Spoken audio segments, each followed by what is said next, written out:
All right, I'm going to make sourdough in a loaf pan again.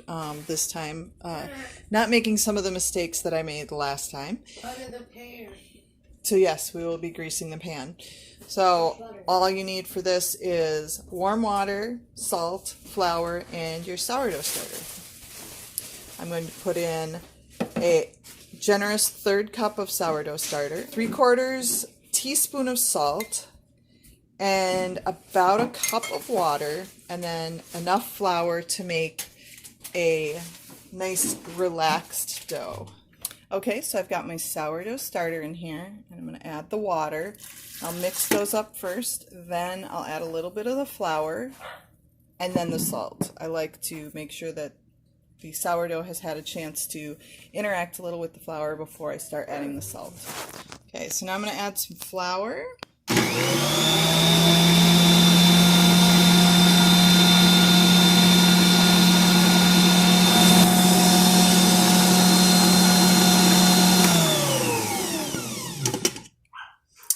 I know some people are horrified that I use a mixer for my bread, but I have a disability and can't knead bread by hand. So if that's still a problem for you, I'm probably not someone you want to talk to about bread making. I apologize for the barking dogs in the background. I have Shelties and they bark, and that's just life.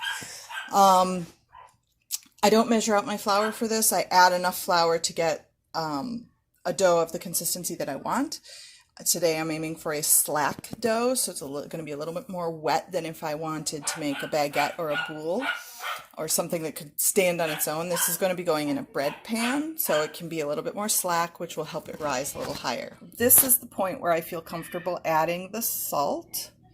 So the dough, or it's almost more of a batter at this point, is thick but still very wet. After adding the salt, I'm going to mix it well before I start adding the rest of the flour. The trick with the salt is that I don't want it to interact too soon with natural yeasts because it'll inhibit it too much, but you also want to add it while the dough is still fairly wet, because then you can make sure that it's evenly distributed. All right, so it's still a little wet. Little bit sticky, but it's not super sticky. It's not sticking to me, so this is probably about what I'm looking for. I'm going to finish kneading it, put it in a lightly oiled bowl. All right, here's the point where I'm at. The dough is still very sticky, but again, not sticking to me, and it forms into a nice ball, mostly cleaning the sides of the bowl. So if you're trying to determine whether you've kneaded it enough, this would be a good point to stop if you're using a machine. One of the things that I found about bread in general is that it's pretty forgiving. You can under-knead it and it'll still turn out. It might need a longer rise, but it'll still turn out. Over-kneading is a problem because that damages the structure and it won't rise real well. You'll end up with kind of a very dense loaf. So I'm going to take this out of here and put it in my oiled bowl. Cover it with a damp tea towel. This particular tea towel came from my great aunt, so I like to use it for things like this because it reminds me of her. And then I'm going to put it in an out-of-the-way place to rise for a while. And for a while, that could be a couple hours, half the day. It depends on when I get to it. So it's been a couple of hours, and there is my dough.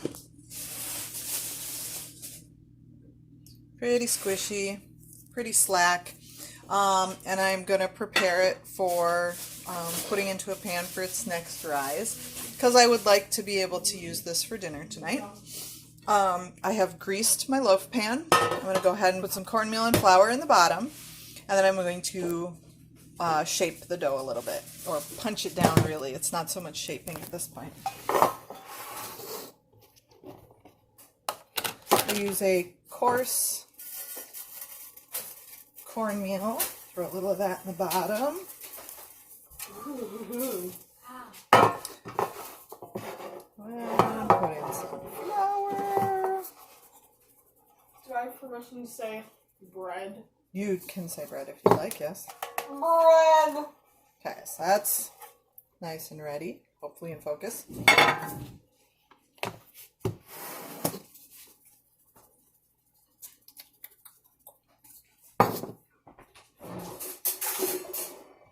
I do like to use a bench knife for this part. Knives? So, not that kind of knife. Okay, where can I find the waffle bag? Look in the drawer where the bags live. Oh dang, you're smart. Yeah, I know. Well, so are you, Baron. This is true. There's a lot of smart in this family.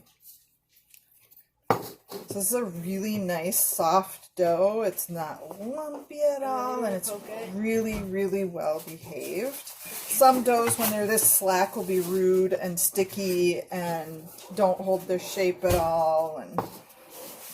And my goal here is to get the air out without bludgeoning it into oblivion. So I'm not slamming it on the counter as you see in some television shows. British. Great British. Look at that. Yeah, Great British Cooking Show. Some of the Great kneading British techniques are Cooking terrifying. So look at that beautiful I said great stuff. British. Great British Ha, I got you. Baking Show, you jerk. I got him. I got Rana. I got the great British. Now it's got space to expand, and I'm going to cover it up and put it away again. And I have greased the edge of a second pan, because one of the things I'm going to do when I bake it is it'll be covered up, because that'll help it get a nice steamed crust, but it'll also contain it so that if it's a little too slack, it doesn't like overflow and adhere to the underside of the lip of the pan, make it really hard to get it out of there. So, all right, it's had a while to rise, and you can see it's filled in the pan nicely. And I'm going to brush it with a little water, sort of slash it. This does not slash particularly well because it's just so wet. But I'll slash it to give it kind of some ideas of where it should split rather than exploding anywhere. And then I'll pop it in the oven. The oven is preheated to 450 degrees. We keep it in at 450 until it's just starting to get some color. Then we turn it down to 350. Okay, it's starting to get some color, so I've turned the oven down. And I'm going to cover it back up. Let it bake a little longer. Okay, and at this point I've taken the cover off because it's starting to get a little too brown on the edges where the other pan has been sitting, and I want the rest of it to get nice and brown. And it looks like it had a really nice rise this time. Isn't that lovely? All right, now to see if it's done. Okay, so it's looking pretty good. Oh, and it comes out really nice. Knock knock. Who's there? Sounds lovely.